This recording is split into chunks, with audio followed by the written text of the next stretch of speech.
پہچان پیدا کر، بلندی اور پستی میں ذرا پہچان پیدا کر، نہ ہو ماحول سے مایوس بنا دنیا تو خود اپنی نئی کشتی، نئی آندھی، نئے طوفان پیدا کر۔ تو انقلاب کی آمد کا انتظار نہ کر، جو ہو سکے تو ابھی انقلاب پیدا کر۔ حالات حاضرہ کو مد نظر رکھتے ہوئے ایک عمدہ خطاب ہم اور آپ سماعت کر رہے تھے۔ وقت کی رفتار بڑی تیزی سے اپنی منزل کی جانب رواں دواں ہے۔ کئی ایسی باوقار علمی شخصیات یہاں پر رونق محفل ہیں اور کئی بھی آنے والے ہیں انشاءاللہ الکریم۔ ہمیں سب کو باری باری سے سماعت کرنا ہے، لہٰذا بلا کسی تاخیر ساؤتھ افریقہ کیپ ٹاؤن سے تشریف لائی ہوئی باوقار علمی شخصیت ہمارے درمیان موجود مصنف کتب کثیرہ، ماہر لسانیات حضرت علامہ مولانا محمد افروز قادری صاحب قبلہ کی بارگاہ میں عریضہ خطاب پیش کر رہا ہوں کہ حضرت تشریف لائے اور اپنے خطاب نایاب سے ہمارے قلوب کو منور اور مچلہ فرمائے۔ استقبال کر لیں نعرہ تکبیر، ہاتھوں کو بلند کر کے نعرہ رسالت۔ ان کے انداز زمانے سے جدا ہوتے ہیں، جو شہنشاہ مدینہ کے گدا ہوتے ہیں۔ آؤ شاخ سے کہہ دے کہ چلے سوئے حرم، عشق کے سجدے تو مدینے میں ادا ہوتے ہیں۔ مانگنے والوں چلو ان کے در دولت پر، جن کے دربار پہ سلطان بھی گدا ہوتے ہیں۔ میں ادب و احترام کے ساتھ حضرت کی بارگاہ میں عریضہ خطاب پیش کر رہا ہوں کہ حضرت تشریف لائیں اور اپنے باوقار خطاب سے ہمارے قلوب کو مستفیض فرمائیں۔ تصوف کانفرنس احیاء اسوہ حسنہ کانفرنس ہے، احیاء اخلاق محمدی کانفرنس ہے، احیاء شمائل حسنہ اور خصائل پسندیدہ کانفرنس ہے۔ سبحان اللہ۔ میرے بزرگوں اور دوستوں، اسی لیے جب حضرت سیدنا شیخ شہاب الدین سہروردی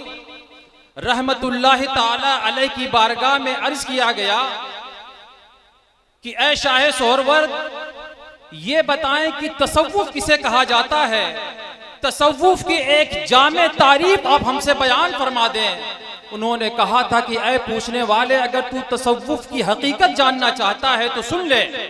تصوف سراسر ادب کا نام ہے، تصوف سر تاپا ادب کا نام ہے۔ جو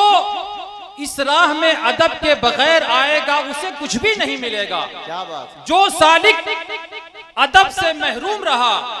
وہ قرب خداوندی سے بھی محروم ہو جاتا ہے اور وہ مقام مقبولیت سے بھی محروم کر دیا جاتا ہے۔ میرے بزرگوں اور دوستوں، اگر ہم حقیقت تصوف کے بارے میں بات کریں تو اس کی حقیقت تو یہ ہے کہ یہ تاریخ بشریت کی ابتدا ہی سے موجود رہی ہے۔ اس کا بیج ہر انسان کے قلب کے اندر مخفی رہا ہے۔ آپ دیکھیں کہ انسانوں کے اندر دو کردار عام طور پہ موجود رہے ہیں، ایک دنیا پرستی کا اور ایک دنیا سے بیزاری کا، دنیا سے گریز کا۔ دنیا پرستی انسان کو اس حد تک لے کر چلی جاتی ہے کہ ایک انسان مال و دولت کے حصول میں، ایک انسان شہرت و ناموری کو پانے کے لیے اپنے ایمان اور مذہب کو بھی داؤں پر لگا دیتا ہے، اور جب مذہب سے اور جب دنیا سے گریز کا ماحول بنتا ہے تو پھر انسان دیکھیں کہ بھری مخلوقات کو چھوڑ کر، خدا کی بھری دنیا کو چھوڑ کر جنگلوں کا رخ کر لیا کرتا ہے۔ جن لوگوں نے عہد عتیق کا مطالعہ کیا ہے وہ میری اس بات سے اتفاق کریں گے کہ چوتھی اور پانچویں صدی عیسوی کائنات کی بدترین صدیاں ہیں، کائنات کا سب سے بدترین زمانہ ہے، کیونکہ یہ وہ زمانہ تھا کہ جب دنیا کے اندر موجود کوئی بھی مذہب اپنے اصل پر قائم نہیں تھا۔ انبیاء و مرسلین کی تاریخیں، ان کی تعلیمات مسخ ہو چکی تھی، اخلاقی قدریں پامال ہو چکی تھی، انسانیت جا بلب تھی۔ اشرف المخلوقات کی ذبح حالی کو دیکھتے ہوئے بحر رحمت موجزن ہوا اور پیغمبر آخر الزمان صلی اللہ تعالی علیہ وسلم کو رب کائنات نے دنیا کا عظیم مصلح، مربی اور کائنات کا ہادی عالم بنا کر بھیجا۔ کسی شاعر نے کیا خوب کہا تھا، وہ ایک عرب نے آدمی کا بول بالا کر دیا، ایک عرب نے آدمی کا بول بالا کر دیا، خاک کے ذروں کو ہم دوش سریا کر دیا۔ خود نہ تھے جو راہ پر اوروں کے ہادی بن گئے. کیا نظر تھی جس نے مردوں کو مسیحا کر دیا, کیا نظر تھی جس نے مردوں کو مسیحا کر دیا. اور خود نبی کریم علیہ الصلوۃ والسلام اپنی بعثت کا مقصد بیان کرتے ہوئے ارشاد فرماتے ہیں انما بعثت لاتمم مکارم الاخلاق. اس دنیا میں تو میری آنے کا مقصد ہی یہی ہے کہ میں مکارم اخلاق کی تکمیل کر دوں. اخلاق کی جو قدریں پامال ہو چکی تھی, اخلاق کا جو درس دنیا بھول چکی تھی, پروردگار عالم نے مجھے اسی لیے بھیجا ہے کہ میں اس بھولے ہوئے سبق کو دوبارہ یاد کراؤں. اخلاق کی جو قدریں مٹ چکی تھی میں ان قدروں کو دوبارہ زندہ کروں. اور ایسا کیوں نہ ہوتا کہ نبی کریم علیہ الصلوۃ والسلام تربیت یافتہ بارگاہ الہ تھے. آپ کا مربی کوئی اور نہیں, خود خلاق کائنات ہے, جس کا اعتراف سرور کائنات علیہ الصلوۃ والسلام نے فرمایا تھا ادبنی ربی واحسن تادیبی, کہ میری تربیت کا اہتمام میرے پروردگار نے فرمایا تھا اور اس نے مجھے برکات ادب سے مالا مال فرمایا ہے. پھر آپ کی جو تربیت ہے اور آپ کا جو ادب ہے, اس کی بہاریں, اس کی برکتیں اور اس کے مظاہر و مناظر ہمیں صحابہ کرام کی زندگیوں میں خوب خوب دکھائی دیتے ہیں. میرے بزرگوں اور دوستوں, نبی کریم علیہ الصلوۃ والسلام نے اپنی بعثت کا مقصد خود یہ فرمایا ہے کہ میں دنیا میں اخلاق حسنہ کی, مکارم اخلاق کی تکمیل کے لیے بھیجا گیا ہوں. میرے بزرگوں اور دوستوں, آپ دیکھیں قرآن کریم میں خود اس دعوے کی دلیل موجود ہے. ارشاد فرمایا گیا وَإِنَّكَ لَعَلَىٰ خُلُقٍ عَظِيمٍ, کہ اے میرے پیارے پیغمبر آپ تو اخلاق کے عرفہ و اعلیٰ منازل پر فائز ہیں. گویا کہ اس سے ہمیں یہ پتا چلا کہ اسوہ حسنہ اور اخلاق محمدی ہی جان تصوف ہے اور تصوف کی روح رواں ہے. میرے بزرگوں اور دوستوں,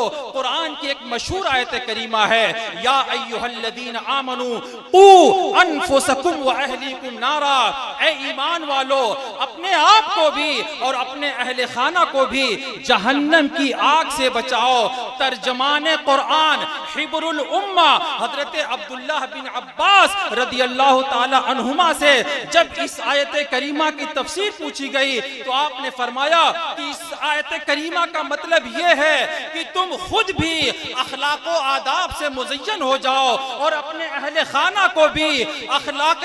محمدی کا نمونہ بنا دو. اپنے اہل خانہ کی بہترین دینی اور اسلامی تربیت کرو. اس کی تائید اس اثر سے بھی ہوتی ہے کہ جس میں کہا گیا ہے کہ کل قیامت کے دن ایک عورت, ایک خاتون رب کائنات کی بارگاہ میں اپنے شوہر کی شکایت کرتے ہوئے کہے گی مولائی انہو کانا لا یعذبنی ولا یعلمنی شیئا انہو یأتینی بخبز السوق, اے میرے پروردگار یہ میرا شوہر فقط بازار سے روٹیاں لا دیا کرتا تھا, میرا شوہر ہمارے کھانے پینے کا بھرپور اہتمام کرتا تھا, اس نے ہماری جسمانی خوراک کا بہترین انتظام کیا, لیکن ہماری روحانی خوراک کے لیے اس نے کبھی کوئی اہتمام نہیں کیا اور اس نے ہماری علمی اور ادبی تربیت کی طرف یہ کبھی متوجہ نہیں ہوا. میرے بزرگوں اور دوستوں, مولا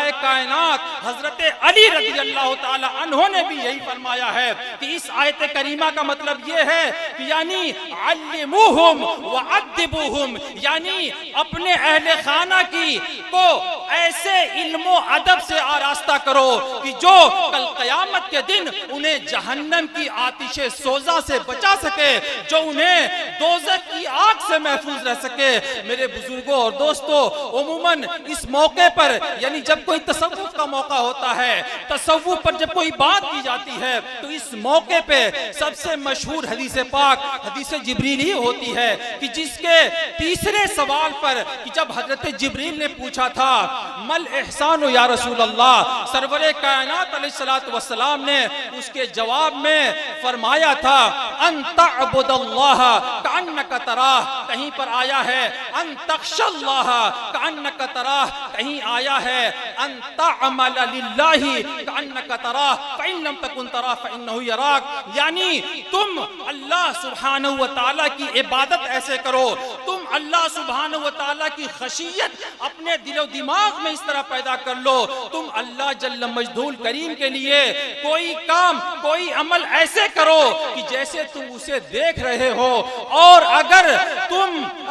یہ خیال پیدا نہ کر سکو تو اتنا تو ضرور سوچو کہ وہ تمہیں دیکھ رہا ہے، کہ اب ظاہر ہے کہ ظاہر کی آنکھوں سے تو اس پروردگار عالم کو دیکھا نہیں جا سکتا، باطن کی آنکھیں بھی اسے دیکھ نہیں سکتی، بس ایک تصور کیا جا سکتا ہے۔ اس سے یہ پتا چلا کہ یہ جو احسان ہوتا ہے، احسان کا تعلق ہمارے باطن سے ہے، ہمارا باطن جیسے جیسے چمکتا چلا جاتا ہے، ہمارا دل جیسے جیسے روشن ہوتا چلا جاتا ہے، ہماری قلبی کیفیات جیسے جیسے ترقی پذیر ہوتی رہتی ہیں، ایسے ہی ہمارے مرتبہ احسان میں اضافہ ہوتا چلا جاتا ہے۔ میرے بزرگوں اور دوستوں، اس سے ہمیں یہ پتا چلا کہ گویا قیمت ہمارے باطن کی ہے، قیمت ہمارے باطن کی ہے، ہمارے باطن، اب ہمارا باطنی اصل ہے، یہ جو ہمارا ظاہر ہے بس ایک دھوکہ ہے، ایک پردہ ہے، ایک خول ہے، اسی لیے قلب کو عرش الرحمان کہا گیا تھا۔ اس موقع پہ مجھے حضرت امام غزالی علیہ رحمت و رضوان کی ایک بات یاد آتی ہے جو اس موضوع سے متعلق کر کے میں آپ کی بارگاہ میں رکھنا چاہتا ہوں۔ حضرت امام غزالی رحمت اللہ تعالی علیہ نے اپنے رسالہ ایھا الولد کے اندر یہ بات نقل فرمائی ہے۔ وہ لکھتے ہیں کہ میں نے انجیل مقدس کا مطالعہ کیا، میں نے انجیل کے اندر یہ بات لکھی ہوئی دیکھی ہے کہ جب کوئی بندہ مر جاتا ہے تو اس کے مرنے کے بعد اس کے تختہ غسل سے لے کر کنج لحد میں اتارے جانے تک، اس کے یعنی چارپائی پہ رکھنے سے لے کر قبر میں اتارے جانے تک پروردگار عالم اس بندے سے، اس مردے سے، اس لاش سے 40 سوال کرتا ہے، اور ان میں سب سے پہلا سوال یہ ہوتا ہے، اے میرے نقش تخلیق، میں نے تجھ پر اپنی رحمتوں کو عام کر دیا، میں نے تجھے پیدا کیا، میں نے تجھ پر اتنی نعمتیں نچھاور کی کہ جن کا تو شمار نہیں کر سکتا، لیکن تو زندگی بھر اپنے ظاہر کو سنوارتا رہا، اپنے ظاہر کو تو نکھارتا رہا، اپنے باطن کی طرف تو ایک لمحہ متوجہ نہیں ہوا، حالانکہ میری نگاہ تو تیرے باطن پہ ہوتی ہے، میں تو تیرے باطن کو دیکھتا ہوں، جس چیز کی مجھے طلب تھی اس کی طرف تو ایک ذرا متوجہ ہی نہیں ہوا۔ میرے بزرگوں اور دوستوں، اسی حقیقت کو سرور کائنات علیہ الصلوۃ والسلام نے فرمایا تھا، مسلم کی حدیث پاک ہے، ان اللہ لا ينظر الى صورکم واموالکم ولکن ينظر الى قلوبکم واعمالکم، پروردگار عالم تمہاری صورتوں کو نہیں دیکھتا، تمہارے مالوں کو نہیں دیکھتا، بلکہ وہ تو تمہارے دلوں کو دیکھتا ہے اور تمہارے اعمال کا مشاہدہ فرماتا رہتا ہے۔ میرے بزرگوں اور دوستوں، اسی لیے یہ جو تصوف کانفرنس آج منعقد کی گئی ہے، یہ اسی لیے منعقد کی گئی ہے تاکہ ہم اپنے باطن کو اجلا کریں، اپنے باطن کو چمکدار کریں۔ میرے بزرگوں اور دوستوں، کسی درویش صوفی سے پوچھا گیا تھا کہ یہ بتائیں، کہ کسی درویش سے یہ سوال کیا گیا کہ یہ بتائیں کہ ایک صوفی اور غیر صوفی میں کیا فرق ہوتا ہے، ایک اللہ والے میں اور ایک خاص آدمی میں اور ایک عام آدمی میں کیا فرق ہوتا ہے۔ اس فقیر نے بڑی پیاری بات کہی تھی، اگر یہ بات آپ اپنے پلے باندھ لیں گے زندگی کے بہت سے موڑ پر آپ کے کام آئے گی۔ اس فقیر درویش نے کہا تھا کہ ایک غیر صوفی اور صوفی میں فرق یہ ہوتا ہے کہ جو غیر صوفی ہوتا ہے، جو عام بندہ ہوتا ہے، اس کا معاملہ یہ ہوتا ہے کہ وہ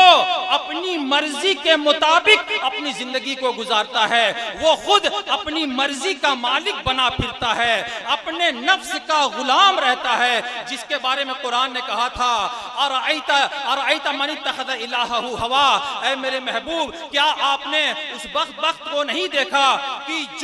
جس نے اپنی خواہشی کو اپنا معبود بنا لیا ہے، یعنی وہ پوری زندگی اپنی خواہشات کے مطابق گزارتا ہے۔ سرور کائنات نے فرمایا تھا لا یؤمن احدکم حتی یکون ہواہ تبعا لما جئت بہ، تم میں کوئی اس وقت تک کامل مومن ہو ہی نہیں سکتا جب تک وہ اپنی طبیعت کو میرے شریعت کے کھوٹے سے نہ باندھ دے۔ ہم ہیں کہ شریعت کو اپنے پیچھے گھیچے لیے جا رہے ہیں، اور اسلام کہتا ہے کہ ہماری طبیعت شریعت کے تابع ہونی چاہیے۔ تو جو غیر صوفی ہوتا ہے اس کا حال یہ ہوتا ہے کہ وہ اپنی زندگی اپنی مرضی کے مطابق گزارتا چلا جاتا ہے، اور جو صوفی ہوتا ہے، جو اللہ والا ہوتا ہے، اس کا معاملہ یہ ہوتا ہے کہ وہ اپنی مرضی کا مالک نہیں ہوتا بلکہ اس مالک کی مرضی کے مطابق اپنی پوری زندگی گزار دیا کرتا ہے۔ وہ اللہ و رسول کی تعلیمات اور ہدایات کے مطابق اپنی ساری زندگی گزار دیا کرتا ہے۔ اسی فلسفے کو قرآن حکیم نے بیان کیا تھا ان صلاتی و نسکی و محیایا و مماتی للہ رب العالمین، کہ بے شک میری نمازیں، میری قربانیاں، میرا جینا اور مرنا، یہ سب کچھ اس پاک پروردگار عالم کے لیے ہے۔ تو میرے بزرگوں اور دوستو، ہمیں اپنا جائزہ لینا چاہیے کہ ہم مالک کی مرضی کے مطابق اپنی زندگی گزار رہے ہیں یا اپنی مرضی کے مالک بنے ہوئے ہیں۔ آپ ایک مثال کے ذریعے اس بات کو سمجھیں کہ جب آپ دیکھیں کہ جب ہمارے درمیان کوئی مر جاتا ہے، جب کسی کا جنازہ آتا ہے، جنازہ سامنے موجود ہوتا ہے، بہت سے لوگ جنازے میں شرکت کرنے کے لیے آتے ہیں، اس میں بہت سے ایسے لوگ بھی ہوتے ہیں، بہت سے ایسے چہرے بھی ہوتے ہیں کہ جن کو سال ہا سال آپ خدا کے گھر میں نہیں دیکھیں گے، لیکن وہ جنازے میں چلے آ رہے ہیں۔ بہت اچھی بات ہے، جنازہ فرض کفایہ ہے، اچھا اسے پڑھنے کے لیے آ رہے ہیں، لیکن پھر جنازے کو لیٹ کیا جا رہا ہے کہ فلاں پردھان صاحب آ رہے ہیں، فلاں چیئرمین صاحب آ رہے ہیں، فلاں جاگیردار صاحب آ رہے ہیں، ان کے لیے جنازے کو لیٹ کیا جا رہا ہے۔ حالانکہ سرور کائنات نے فرمایا تھا اے میرے امتیوں، تین چیزوں میں کبھی تاخیر نہ کرنا، اگر تم کامیاب ہونا چاہتے ہو، اگر تم فلاحیاب ہونا چاہتے ہو، تین چیزوں میں کبھی تاخیر نہ کرنا۔ اگر کہ جب پہلی بات یہ ہے کہ جب بیٹی اور بیٹیاں جوان ہو جائیں، ان کے لیے مناسب رشتہ مل جائے، ان کی شادی میں کبھی تاخیر نہ کرنا۔ لیکن ہم تاخیر کیے جا رہے ہیں، بچے ڈگریاں حاصل کر رہے ہیں، بیٹیاں کالجوں میں یونیورسٹیز میں تعلیم حاصل کر رہی ہیں، ڈگریاں حاصل کر رہی ہیں، ڈگریاں حاصل کرتے کرتے ان کی عمریں ڈھل رہی ہیں، ان کی ردائے عصمت کا جنازہ نکل رہا ہے، ان کی غیرت و حیا کا جنازہ نکل رہا ہے، لیکن ہم اللہ و رسول کے فرمان کو پسے پشت ڈال کر ہم ان کی ڈگریوں کے پیچھے پڑے ہوئے ہیں اور ان کی حیا کا جنازہ نکل رہا ہے۔ میرے بزرگوں اور دوستوں، میرے پیارے آقا رحمت سراپا صلی اللہ علیہ وسلم نے فرمایا تھا تم نکاح کو اتنا آسان کر دو کہ زنا مشکل ہو جائے۔ ہم نے کیا کیا؟ ہم نے نکاح کو اتنا مشکل کر دیا کہ آج زنا عام ہو گیا، آج بدکاری عام ہو گئی ہے۔ میرے بزرگوں اور دوستوں، دوسری چیز جو میرے آقا نے فرمائی تھی وہ یہ تھی کہ جب نماز کا وقت ہو جائے اس کی ادائیگی میں تاخیر نہ کرنا، یعنی نماز تو پڑھنا ہی ہے لیکن دیر سے نہیں پڑھنا۔ ہمارا کیا حال ہے؟ دیر سے کیا پڑھنا، ہم نے تو پوری کی پوری فارغ کر دی ہے، جیسے کہ ابھی علامہ ہاشمی صاحب بیان فرما رہے تھے۔ میرے بزرگوں اور دوستوں، حضرت عبداللہ بن عمر رضی اللہ تعالی عنہما اپنے زمانے کے بارے میں بیان کرتے ہیں اذا فقدنا الرجل فی الفجر والعشاء اسعنا به الظن، جب ہم کسی شخص کو دیکھتے کہ وہ عشاء میں حاضر نہیں ہوا ہے، وہ فجر میں حاضر نہیں ہوا ہے، تو ہم اس کے بارے میں بدگمان ہو جایا کرتے تھے کہ کہیں یہ منافق تو نہیں ہو گیا ہے کہ ہے مسلمان اور عشاء کی نماز میں نہیں آ رہا ہے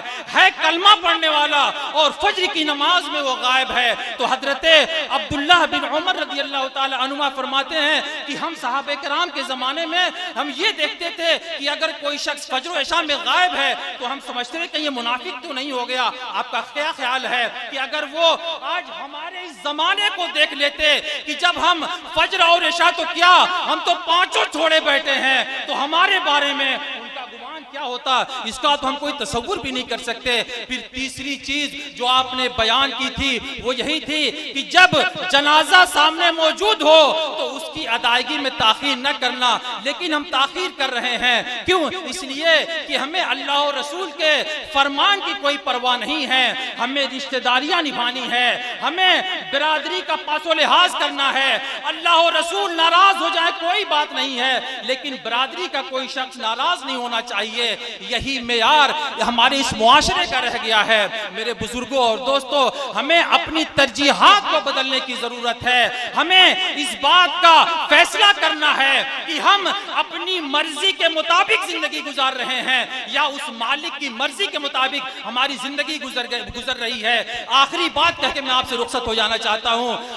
ایک حدیث قدسی میں ارشاد فرمایا گیا، من ذا الذی طرع علی بابی ولم افتح لہ، پروردگار عالم فرماتا ہے اے میرے بندو بتاؤ کہ تم میں کون ہے کہ جس نے میرا دروازہ کھٹکھٹایا ہو اور میں نے اس کے لیے اپنا دروازہ نہ کھولا ہو۔ بات یہ ہے کہ تم نے کبھی خلوص دل سے میرے دروازے پہ دستک ہی نہیں دی، ورنہ ہمارا معاملہ تو یہ ہے کہ ہم تو مائل بکرم ہیں، کوئی سائل ہی نہیں، راہ دکھلائیں کسے رہ روے منزل ہی نہیں۔ اور ہمارا اپنا حال یہ ہے کہ نہ وہ حسن میں رہی شوخیاں، علامہ اقبال نے فلسفہ ہی حل کر دیا ہے، کہتے ہیں نہ وہ حسن میں رہی شوخیاں، نہ وہ عشق میں رہی گرمیاں، نہ وہ غزنوی میں تڑپ نہیں، نہ وہ غم ہے زلف ایاز میں جو سر بسجدہ کبھی ہوا تو زمین سے آنے لگی صدا، ارے تیرا دل تو ہے صنم آشنا، تجھے کیا ملے گا نماز میں؟ اور ہمارا اپنا حال کیا ہونا چاہیے؟ تو بچا بچا کے نہ رکھی سے، تیرا آئینہ ہے وہ آئینہ کی شکستہ ہو تو عزیز تر ہے نگاہ آئینہ ساز میں۔ یہ دل خدا کی یاد میں جتنا ٹوٹے گا، خدا کی یاد میں جتنا روئے گا، آپ کا باطن جتنا سائیکل ہوگا، جتنا چمکدار ہوگا، اس آئینہ ساز کی نگاہ میں اس کی قدر و قیمت اتنی ہی بڑھتی چلی جائے گی۔ اے میرے پیارے بزرگوں اور دوستو، دستک ہم بھی دے رہے ہیں، دستک میرے غوث پاک نے بھی دی تھی، دستک ہم بھی دے رہے ہیں، دستک حضرت خواجہ غریب نواز نے بھی دی تھی، دستک حضرت مجدد الفسانی نے بھی تھی، دستک حضرت امام احمد رضا فاضل بریلوی نے بھی دی تھی، دستک حضرت بحر العرفان نے بھی دی تھی، لیکن ان کے دروازے کھل گئے، ہمارے کیوں نہیں کھل رہے ہیں؟ بات یہ ہے کہ یہ وہ لوگ ہیں کہ جنہوں نے اپنی زندگی کو اس مالک کی مرضی کے مطابق گزارا تھا، اس لیے ان کے کھل گئے، اور ہم اپنی مرضی کے مالک بنے پھرتے ہیں، اس لیے ہمارے دروازے بند کے بند پڑے ہوئے ہیں۔ اللہ تبارک و تعالی ہمیں شعور کی آنکھ کھولنے کی توفیق عطا فرمائے۔ وما علینا الا البلاغ۔ دل سے جو بات نکلتی ہے اثر رکھتی ہے، پر نہیں طاقت پرواز۔